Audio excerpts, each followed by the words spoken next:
I sat down and talked with longtime political analyst and retired political science professor Waymon Burke about today's assassination attempt. Here's part of our conversation. When you heard the news, what was really kind of going through your mind? Was it like, not again? Or as somebody who has so much historical knowledge? That's really the way I felt, not again. I was a younger person in 1968, senior in high school, when Bobby Kennedy was killed. That was devastating. It's also the same year that the Reverend Martin Luther King was killed. They were killed within about 2 months of each other, and it seemed like the country was coming apart. Hopefully we're not at that point, but there is great tension in the country, as we know, and I've always been an advocate that people who disagree on things should sit down and talk to each other. I've always thought that that was good.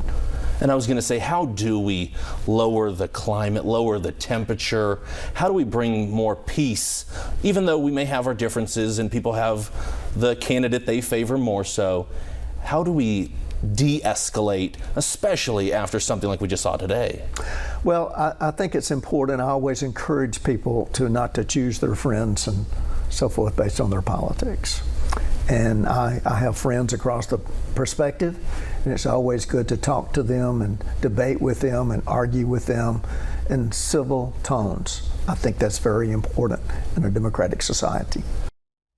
Now you can watch the full interview with Waymon Burke, as well as Mo Brooks, Dell Strong, Katie Britt, all of the people who were so kind and generous to take time out of their day and talk about this issue.